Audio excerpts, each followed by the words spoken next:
Hey, Joe Martin here. You've seen our commercials over the years, and you may be wondering, what's in it for me? Well, ITI Technical College has been selected by Forbes magazine as a top 32-year college.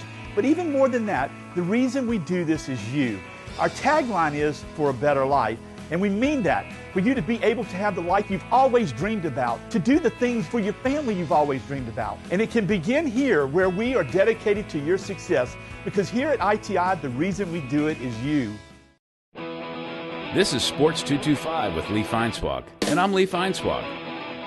We're in our 24th year, if you count Sports Monday and Sports 225, and the only way that could happen is, well, it's my show.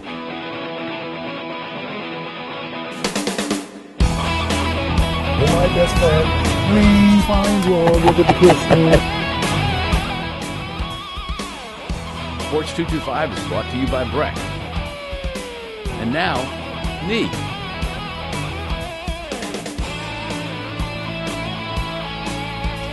Well, I got to tell you, I was sad last fall when I heard that Karl Benson was going to leave the Sun Belt Conference.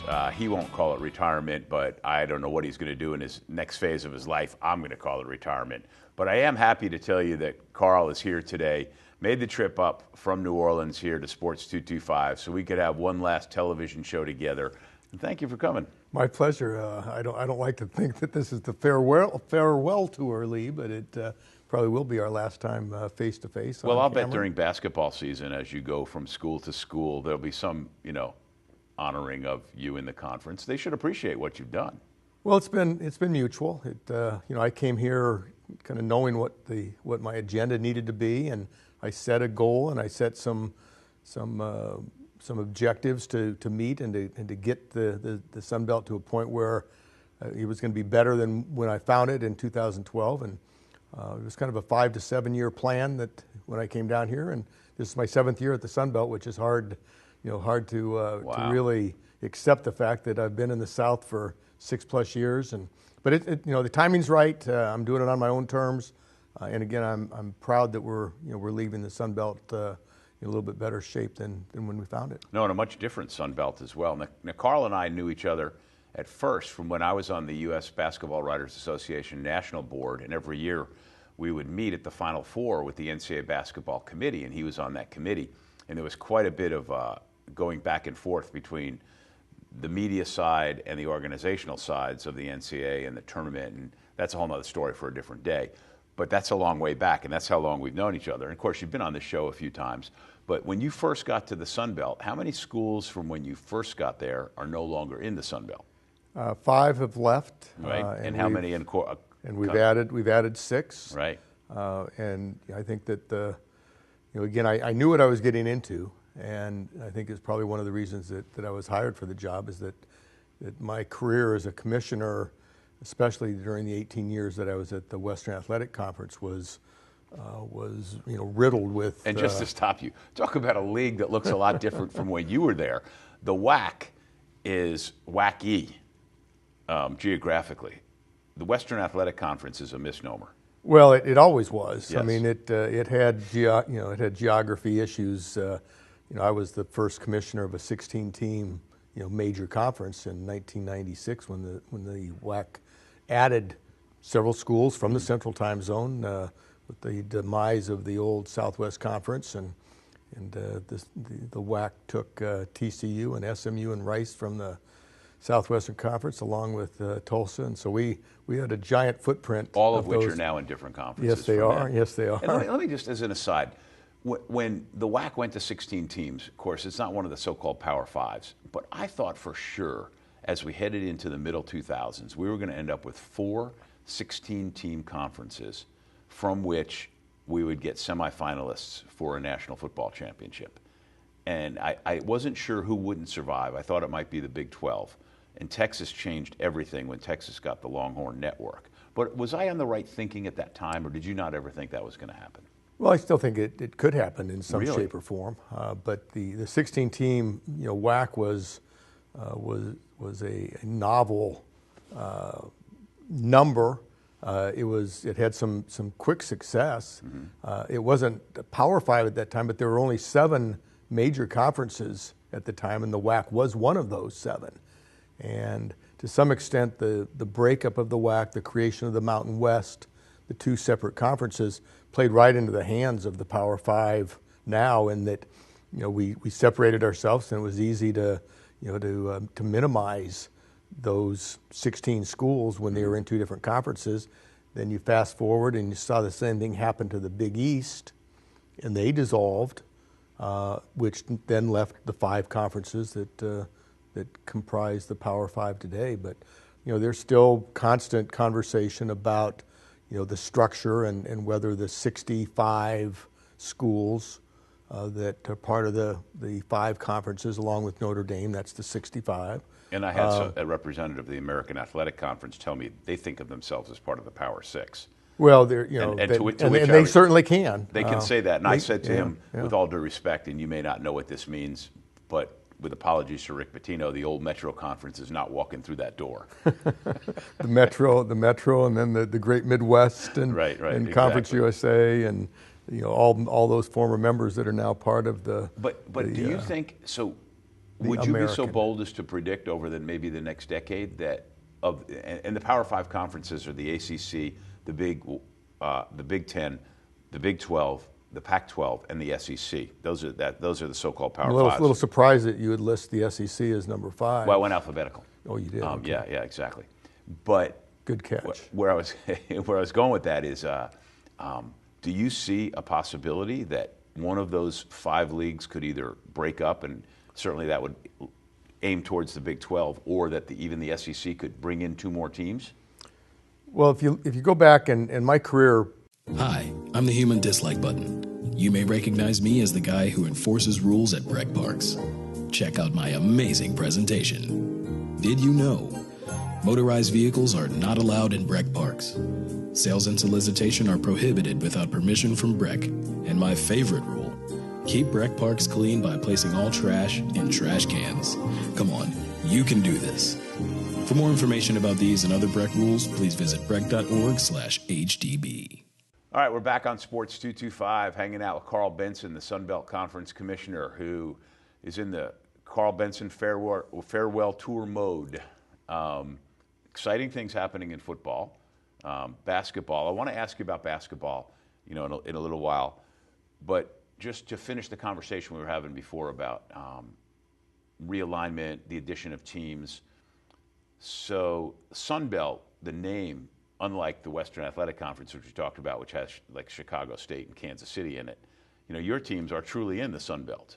They are. It's when the restructuring of the Sun Belt that started in 2012 when I arrived, it was done systematically, and we had a plan in terms of geography, knowing that we wanted to stay in the state of Texas, and at the same time we had schools in Alabama who kind of bled into Georgia.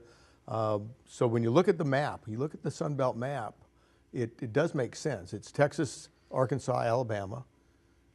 Texas, Arkansas, and Louisiana in the west, right, and then Alabama, Georgia, and the Carolinas in the east. And it's they're contiguous states, and it's a good model. It's one now that we've kind of gone backwards on our football, where we only have 10 football playing schools. We have 12 overall schools. University of Texas Arlington and Little Rock don't play football, so those are the 2 that make up the 12. But I think that we've put together a structure that has sustainability.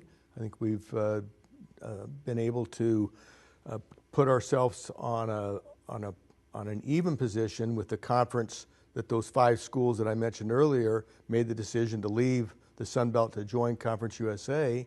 And our goal from the outset was, what can we do to get back to a point where where we're competing at the same level with our peer conferences, and that was Conference USA. Do you see a time in the near future where any new teams might come into the league? I think we're really, really stable right now.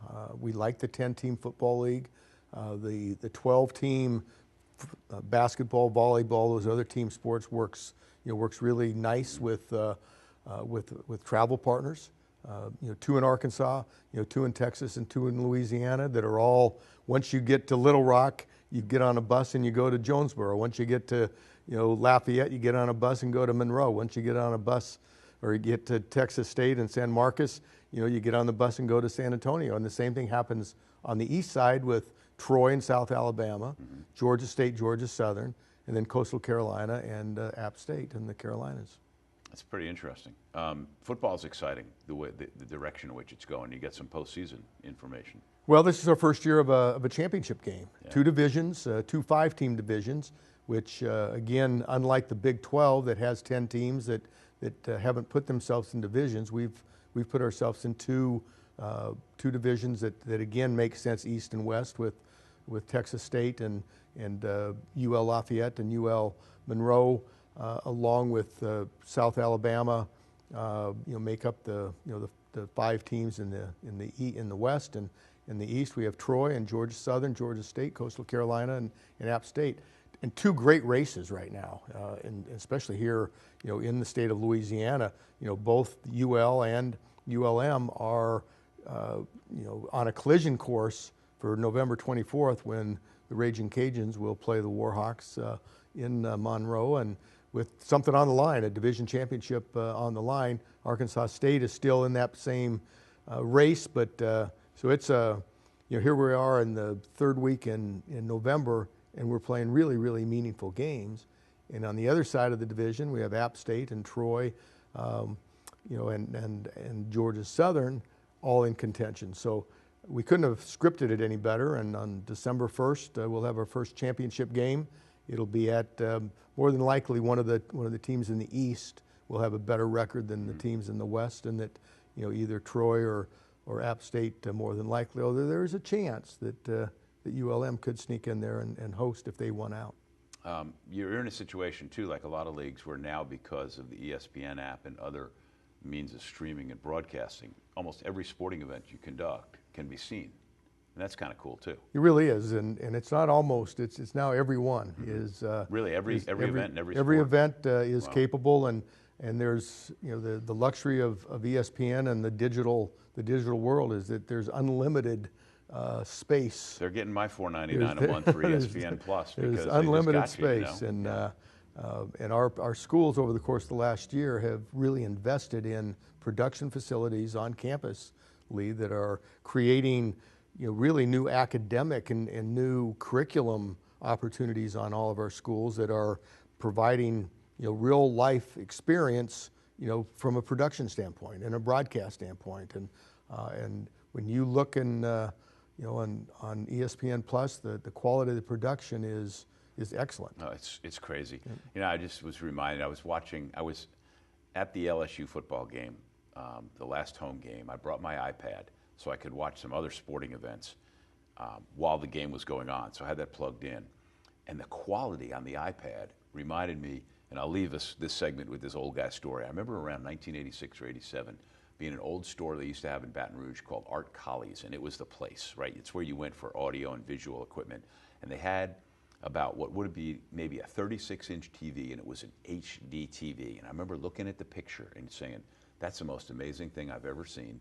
It cost $10,000. And now, if you don't have like a 60-inch plus, if you're watching this on anything smaller, not an HD, what's going on? You're either planning to upgrade or you already have. It's incredible. And you buy it for, $1,000. He's Karl Benson. He's the commissioner of the Sun Belt Conference. I'm Lee Feinswag. We'll be right back on Sports 225.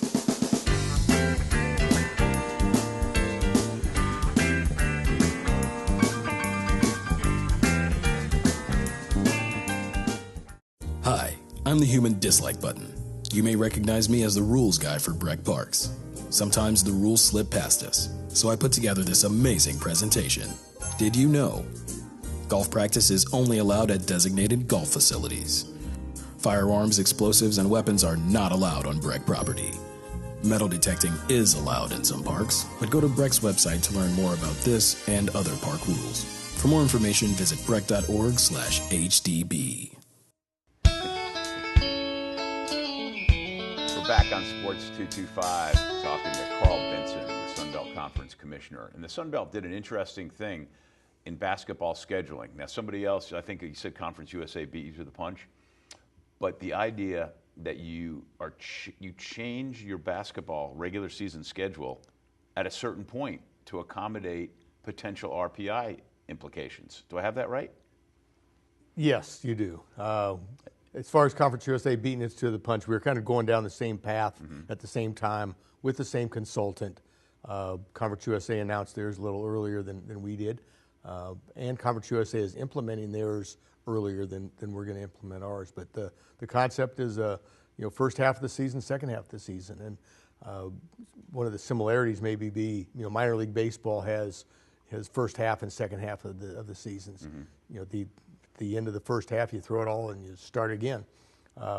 Not quite the same, but after the first 7 weeks or 8 weeks of the season, we'll take the top 4 teams and make sure that they're playing each other the last 2 or 3 weeks of the season. So will they play each other a couple of times in there? They will. They'll do a rotation in that last set of meaningful games, and again, it's intended to match up the best teams at the time, both from a ranking or RPI is gone. Now, the old days of the RPI has been replaced with an acronym called NET, N-E-T. And I wish I'd done a better job on my homework here to remember what national something technology, but it's similar to the old ranking. It's a based computer on performance based strength of and schedule. data data points and that. So and the end result is to ensure that that last couple weeks of the season, even a loss is a good loss versus oftentimes you would see that high-ranking team get beat the last week of the season by one of the bottom teams, and so that's the concept. It's awesome in many ways, but so for example, you'll play the full round robin the first half of the schedule, so everybody will play everybody once. Well, we're in division, so that's not Will anybody play anybody twice in the first half? Yes, there will be. And then possibly they could play them twice more Correct. in the second half. Correct. So you could have conference foes within the conference playing each other four times. That is and correct. then meeting each other again in the conference tournament. Correct. Wow. Yeah. So that's radical. It is radical, and the consultant that both Conference USA and the Sun Belt used. Is anybody we should know? His name's Mark Adams. He's an ESPN commentator. He's a former Division I men's basketball coach that got out of coaching because he couldn't win 20 games a year. But he calls it as he sees it, and he says, so how is the status quo working right now for Sun Belt and Sun Belt teams, Conference USA and their teams in terms of postseason? And so what you're saying is it gives you more options in the hope that if your regular season champion doesn't win the tournament and the automatic bid that comes with it, the odds are increased for maybe one or two other teams to get at-larges where they wouldn't have previously. That is the intent, Right. and again, not only to get that second team in the NCAA tournament, but to make sure that your champion has the best chance to get the best seed.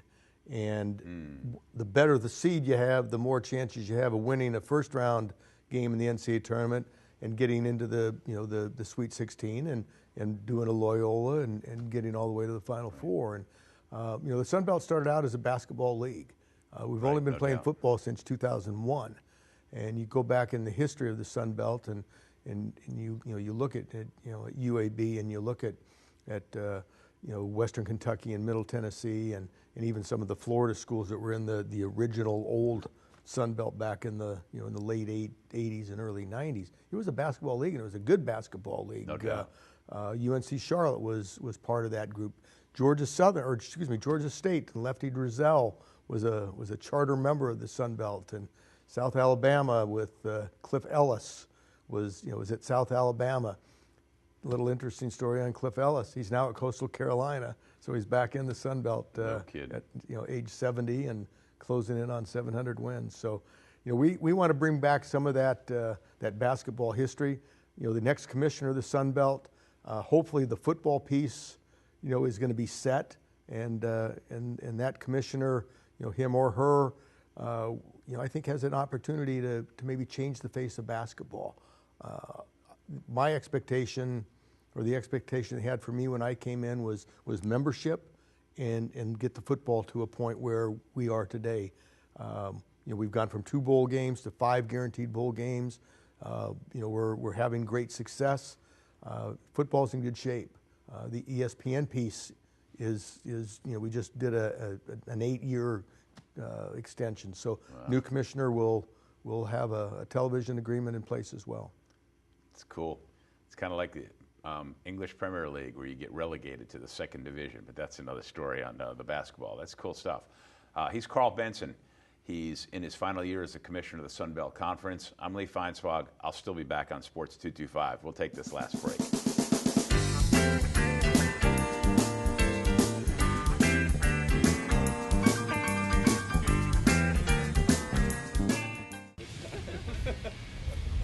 Well.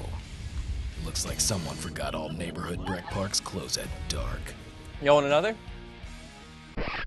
I think they'll pass. Amplified music and sound is prohibited without permission from Breck. No alcoholic beverages on Breck property. Smoking of tobacco products is not allowed. Use of fire is prohibited except at grills. Gotta remember, Breck wants you to have fun, but in the right way. For more info, go to breck.org/HDB. Coming down the home stretch of another Sports 225, thanks to Kevin White for coming out of the bullpen today to direct the show. Go to sports225.com for all the show listings of when we're on CST and on YourView, and all the old shows are archived at the Sports 225 TV YouTube channel, which I think I'm 2 weeks behind, so I'll get everything updated there this week. There you go. Karl Benson is here. He's the Sun Belt Conference Commissioner. This is his last year on the job, and after a pretty long career in college athletics, mostly as a commissioner, what are some of the things that you'll miss about the day-to-day? Well, 3 conferences, Mid-American Conference for 4 years, the Western Athletic Conference for 18, and now the Sun Belt for 7. I've been around the table for those 29 years. I've seen all the changes, but I've had some great memories and some great opportunities to be part of this, of intercollegiate athletics. And I don't know if there's going to be one thing that I miss.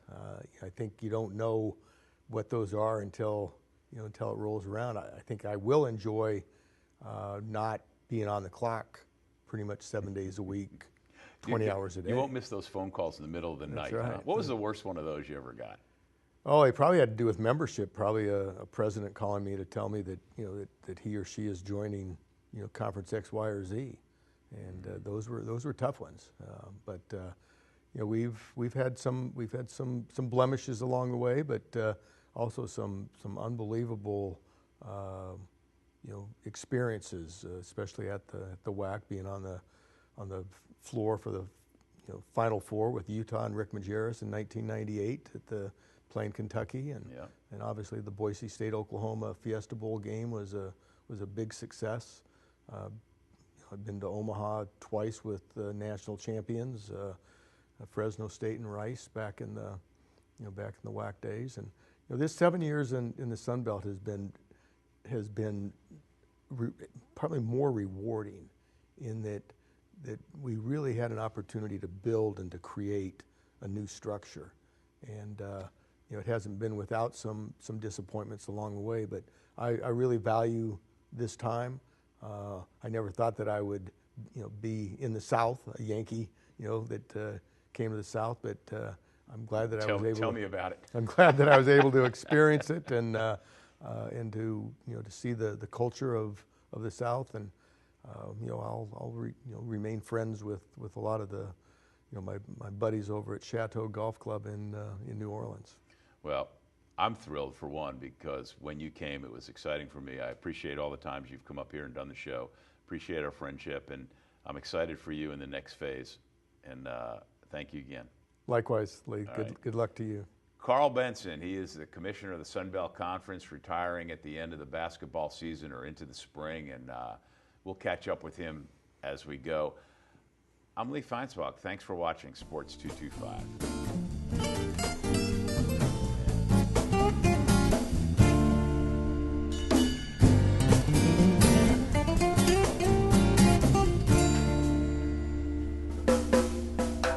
At carnival time by Baton Rouge Bay, that's the site of my story.